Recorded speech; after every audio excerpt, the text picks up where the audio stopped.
ఈరోజు మనమైతే తలుపులమ్మ లోవా టెంపుల్కి అయితే వెళ్ళిపోతున్నాం. దూరం నుంచి వచ్చే వాళ్ళైతే స్టేషన్లో దిగేసి అక్కడి నుంచి ఆటో అయితే ఎక్కాలి. ఆటోకి అయితే 50 రూపీస్ ఛార్జ్ చేస్తారు. స్టేషన్ నుంచి జస్ట్ 8 కిలోమీటర్స్లో వచ్చేస్తుంది టెంపుల్ అయితే మనకి. అండ్ ఇక్కడ వచ్చేసి కార్ అయితే కారు, బస్సు అయితే బస్సు, ఆటో అయితే ఆటో. ఆటోకి అయితే ఏం ఛార్జ్ చేయరు. బైక్ అయితే 20 రూపీస్ ఛార్జ్ చేస్తారు. కార్కి అయితే 50 రూపీస్ ఛార్జ్ చేస్తారు. ఇక్కడ మీరు వెహికల్ మీద అయినా వెళ్ళిపోవచ్చు, లేదంటే మెట్లు ఎక్కాలి అనుకునే వాళ్ళు మెట్లు ఎక్కైనా వెళ్ళొచ్చు. మెట్లు కూడా ఎక్కువ డిస్టెన్స్ ఉంది.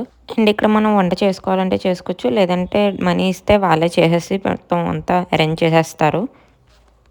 కింద అయితే షాప్స్, కాటేజెస్ అన్నీ మొత్తం ఉంటాయి. వెళ్ళాలి.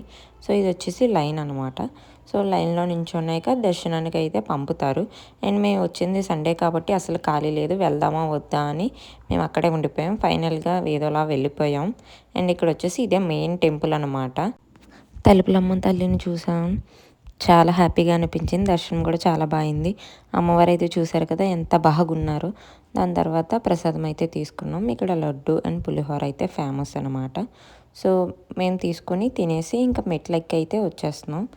అండ్ ఇక్కడ వచ్చేసి పెద్ద గోపురం ఉంటుంది కదా, దాని మిడిల్ నుంచి అయితే నేను వీడియో తీసాను. అండ్ పైనుంచి చూస్తే మొత్తం అంతా ఎలా కనిపిస్తుందో చూడండి. అండ్ ఇది వచ్చేసి బయట ఆర్చ్. అండ్ ఇంకా స్టెప్స్ దిగేసి ఇంకా కిందకైతే వచ్చేయాలి. అండ్ దాని తర్వాత ఇక్కడ చాలా షాప్స్ ఉంటాయి.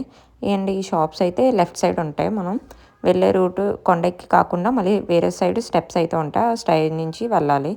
అండ్ ఈ గేమ్ మనం ఈజీగా ఉంది కదా అని ఆడితే చాలా మోసపోతాం అనమాట. డబ్బులన్నీ పోగొట్టుకోవాల్సి వస్తుంది.